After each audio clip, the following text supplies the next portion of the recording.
Indian fever. You can be part of the fun. You're the winner at every game. That's where the excitement begins. So catch Indian fever. Be a believer with the Cleveland Indians. Indian fever. It starts from the very first inning. Indian fever. Each game is a brand new beginning. It's the hits, the homers, the double plays. It's how you feel when we win. So catch Indian fever.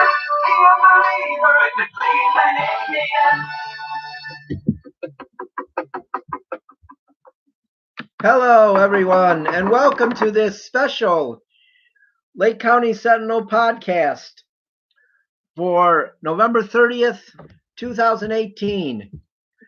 Tonight we'll be talking mostly Indians and mostly about the trade that took place today.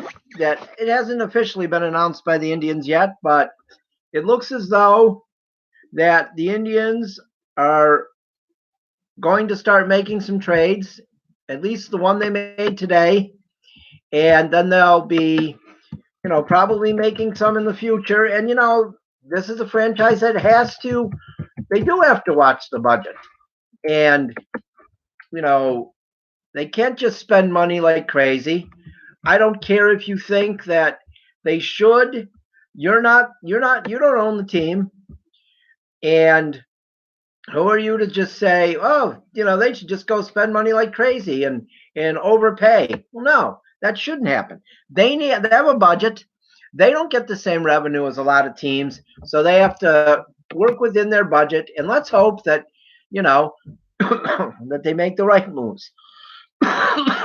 According to today, John Heyman of MLB Network says that the Indians have sent Yan Gomes to the Washington Nationals in exchange for minor league right fielder Daniel Johnson. There were reports earlier that it was Michael Taylor. It is not. It is Daniel Johnson. He is a right fielder. In 3 minor league seasons, he's hit 30 home runs, 121 RBIs in 288 games. He has stolen 57 bases. He's hit for 281 average, slugging percentage of 439, and OPS of 776. The major league average is 711. That doesn't mean anything. You can do it in the minor leagues. Can you do it in the major leagues? He has 15 triples in the 3 years, so he obviously has some speed. In 2017, he played for Hagerstown in the South Atlantic League and Potomac in the Carolina League. That was his only full season. It looks like he might have had some injuries this year. I can't be sure of that. He only played in 96 games. But in his only real full season, where he played 120 games, 2017, he hit 22 home runs, played in 130 games. He had 22 home runs, 72 RBI, he had 298 average. He stole 22 bases, and his OPS was 861. That's pretty impressive, And if you look at the statistics here, his statistics in the Carolina League were pretty good. He played 42 games. He had 5 home runs, 20 RBI. He had 294 with an 805 OPS. The Carolina League is known to be a pitching league. So the fact that he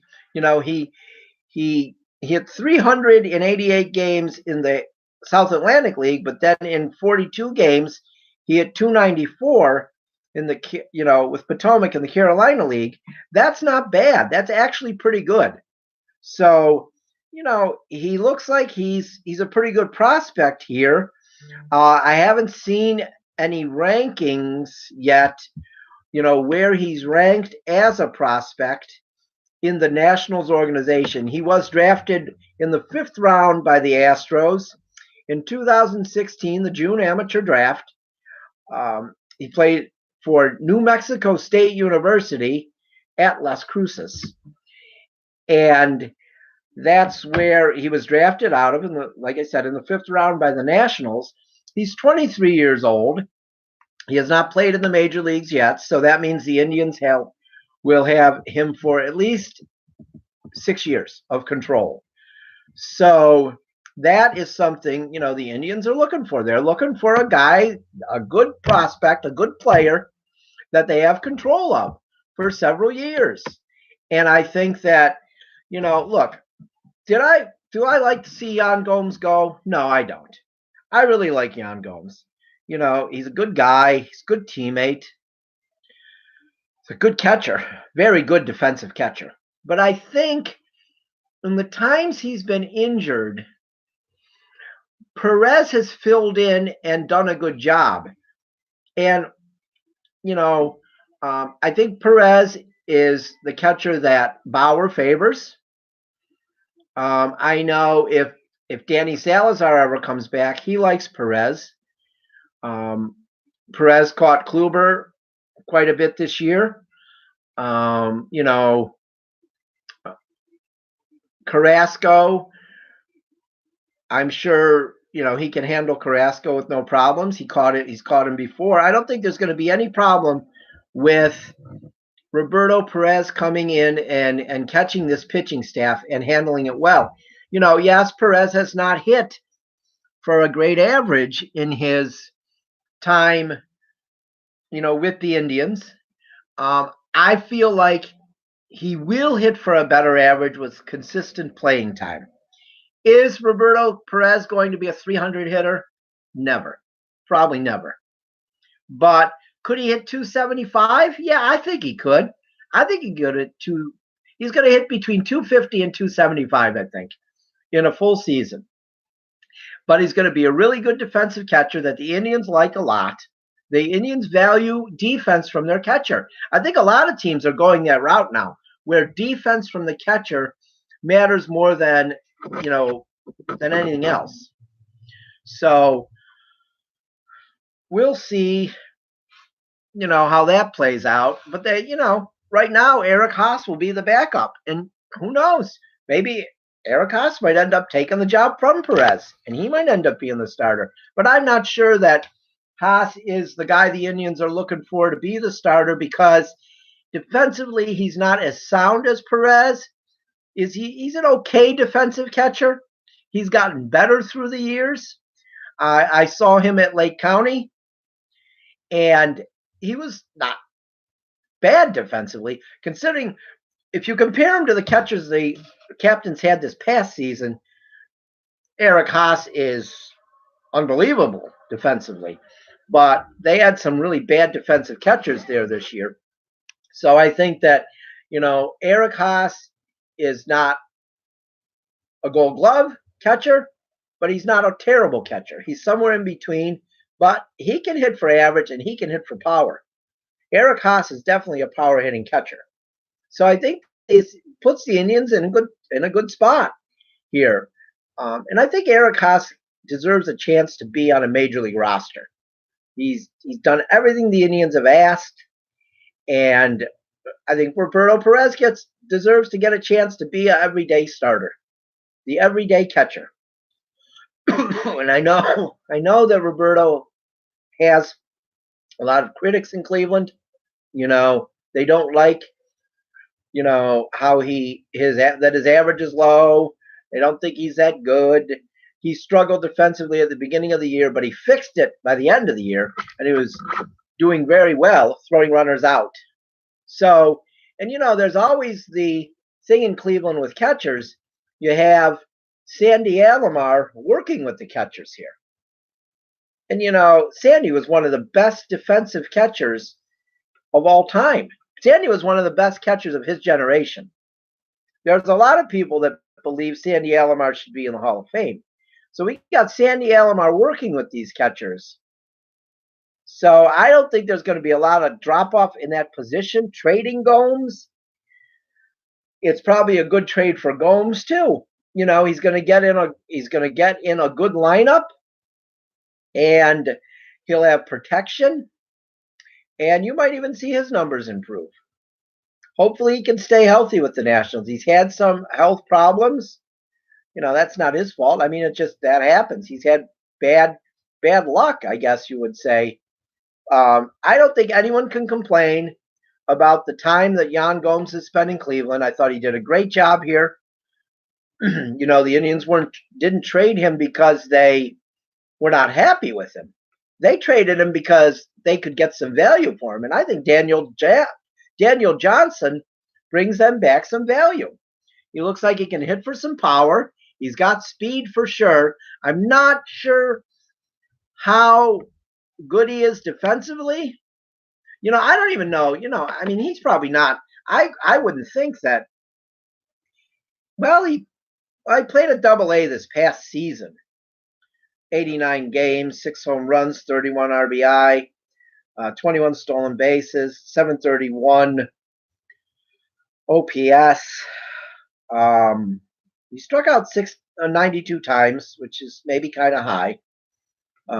But I don't know if I would have to think that he's not even going to be, he's not going to compete for the opening day roster. I would think he's probably going to start the year in AAA. But I think that it's a good trade. I can't say it's a good trade.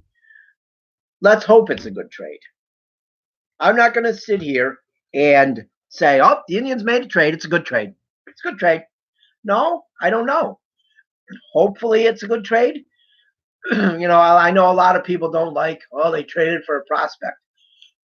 Well, he traded for a good prospect. Okay. This guy's pretty good. He was a high draft pick. 5th round is pretty high. So, yes, they gave up a good catcher, but who would probably, leave here in a couple years anyway. So now they got a guy that they can have for 6 years. That's pretty good. You don't want to rebuild all at once because, like the Royals. Do you want to be the Kansas City Royals, where everybody leaves at once and then you're horrible? No, I don't think we want that. I would rather them fill a piece in here and there, and rebuild on the go almost. They could do a soft rebuild, we'll call it. The Indians could do a soft rebuild and still win the division because the division isn't that good. So they could still win the division and do a soft rebuild at the same time. Add some players that they're going to have control of for several years. I don't know. Maybe the Indians are trying to get rid of this salary so they can offer Lindor that big contract. Because let's face it, people. He might ask for $30 million a year. 6-year contract, 6 or 7-year contract, $30 million a year. So they need to get rid of some salary to be able to afford that. Since people don't show up at the ballpark, people don't come to the ballpark. So, you can't expect them to spend money when people aren't showing up. They've only made the playoffs 3 years in a row. Why should people show up at the ballpark? But I'm not going to get on that tonight. We're talking about the trade. Hopefully, it's a good trade. Yan Gomes goes to the Washington Nationals for right fielder Daniel Johnson. And he played center field. He's played left field. But his primary position looks like it's right field. So, his stats, he looks like he's pretty good defensively. So he's made 11 errors in 3 minor league seasons. That's, take that for what it's worth. I don't know. But, you could get into all those other numbers that the analytics people have that would probably tell you more about his defense. Hopefully we'll have someone on in the maybe next week who can talk to us. I'm going to see if I can get Justin Latta to come on, maybe give us some information on Daniel Johnson, what he knows, because he always has some good information on these guys. He's a smarter guy when it comes to this stuff than I am, so he can give us an update. Hopefully next week I'll try to get him on if I can, and maybe he could talk about this trade and, where it puts the Indians. It's just another outfielder they got. They needed an outfielder. They need outfielders, with Brantley leaving, and they need to rebuild the outfield. And let's face it, the outfield has not been a strong point recently. Besides Brantley, it was who are you gonna put out there today? Who's gonna play center field and right field? I think they want to solidify the outfield. They want to get a couple guys that they can say, okay, they're gonna be out there every day.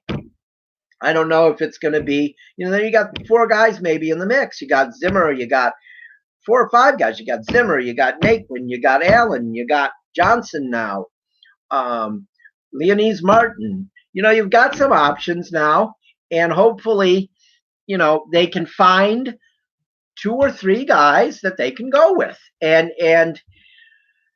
solidify the outfield, because the outfield has been a sore spot.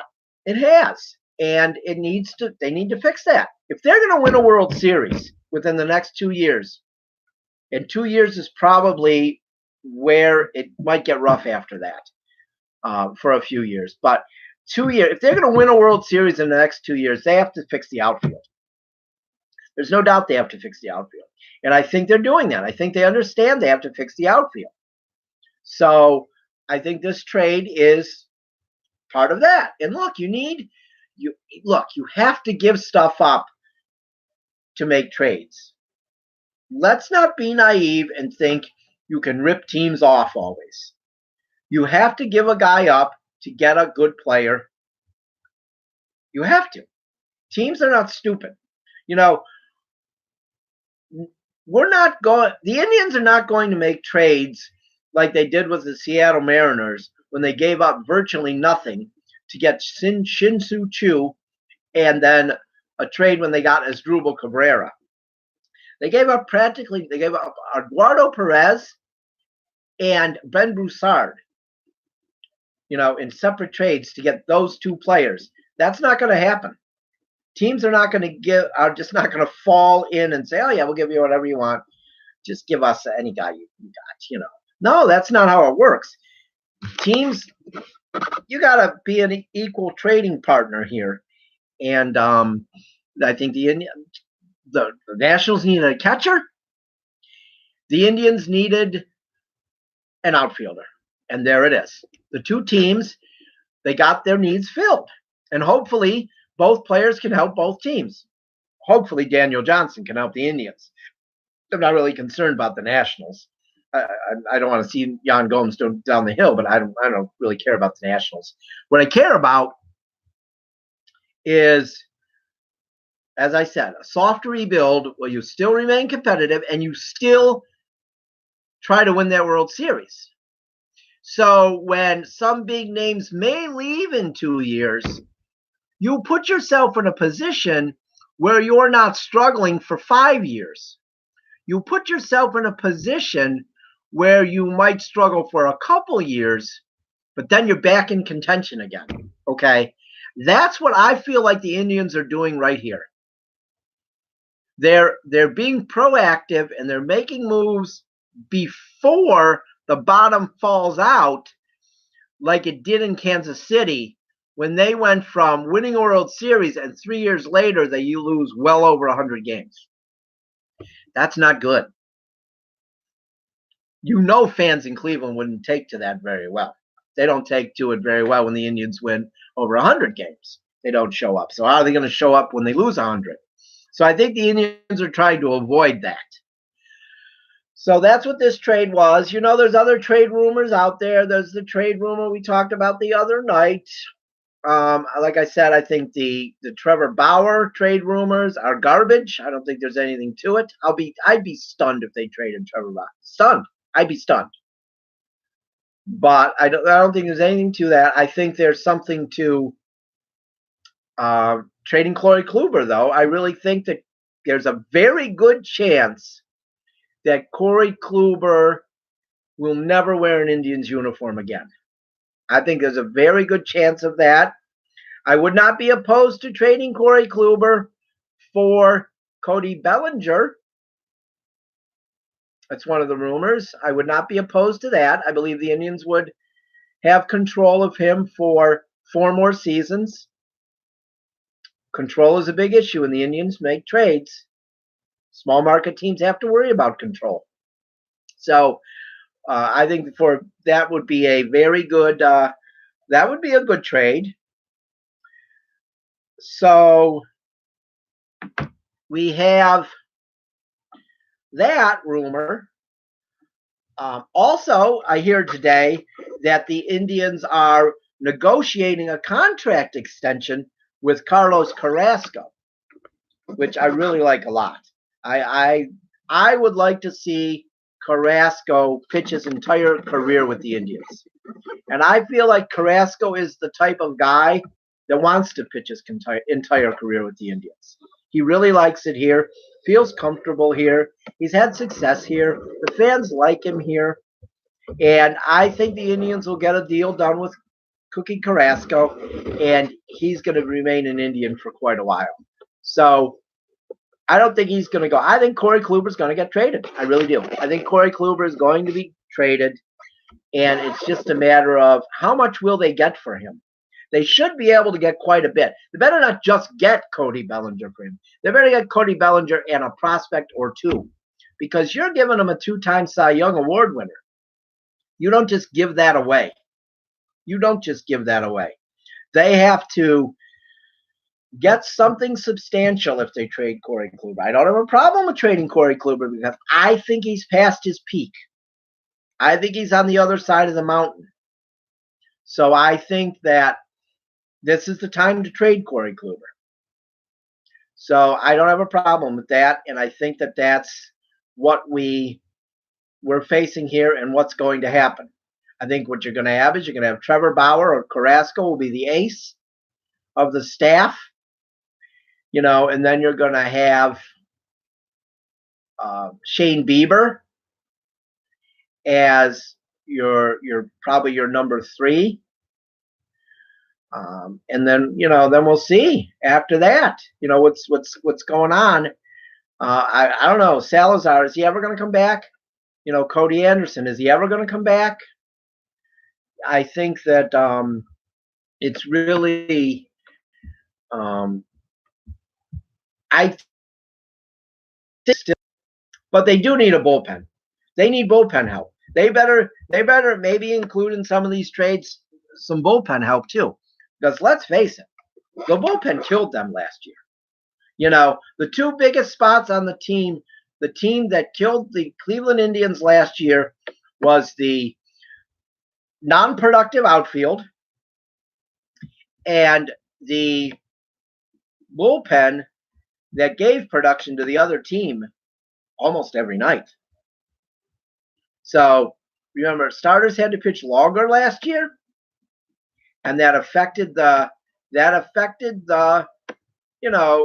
them late in the year. I think that they had to pitch more than Francona and the staff would have liked to have seen them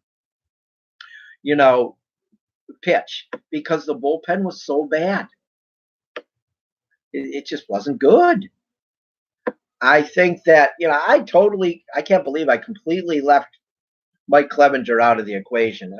I can't believe, but I think what you're going to have is you're going to have your either Bauer or Carrasco is going to be your number 1. Whoever isn't the number 1 will be the number 2. You're going to have Clevenger as your number 3, Bieber as your number 4. Throw a name in there: Plutko, Anderson. Those guys. Adam Plutko, Cody Anderson. I don't know. I mean, maybe somebody else will come in and be the fifth starter. But you don't need a lot. You need 10 wins out of your fifth starter. If you get 10 wins out of your fifth starter, you're in good shape. So, I think the Indians are in good shape with their pitching, even if they trade Bieber.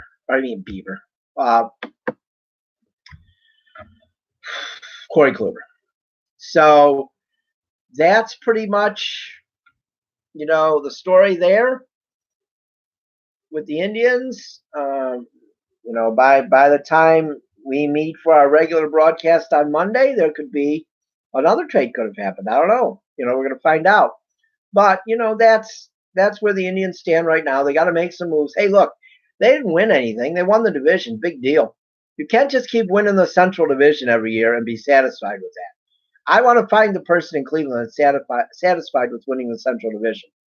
You got to win the World Series one of these years, or your effort is meaningless, really. I know a lot of people that know me don't think I think that way, but yeah, that's how I think. The World Series is the main goal. It's the goal. Winning the World Series. Nothing else is good enough. So, I would think by Monday we might have some other moves. Maybe not. It might take a little longer, but I think something else is going to happen, and I think it's going to involve Corey Kluber. So, with that being said, the Cavaliers are in action tonight against the Celtics. They're going to the game 4-16, 200 winning percentage. They stay in games. They've competed with other teams, and I like that. It's not exactly close right now. Right now they're down 78-61, and they're getting beat pretty good here by the Celtics. But hey, that's how it is. They're in a rebuilding mode right now. I think they got a lot of pieces in place. I said this 2018-19 Cavaliers team reminds me a lot of the 91 Indians, where they had some young pieces and they really need to just play and get experience, and in a few years they're going to be really good. So that's what I think about the Cavs. I compare them to the 91 Indians. Frustrating sometimes to watch, but you knew that they could be really good eventually if they added a few more pieces. So that's what I think about the Cavs right now. They're not a million miles away. They're closer than that, but it's frustrating now sometimes. So, and that's just how it is when you lose the greatest player ever to play the game. Now, we'll talk about the Browns for a minute here. They signed a player to the practice squad today, Jake Elderncamp. He's an offensive lineman. Oh, here we go. We just received this from the Indians that the trade is complete. The Indians received 3 players for Gomes. They got right fielder Daniel Johnson. They got right-handed pitcher Jeffrey Rodriguez, and a player to be named later.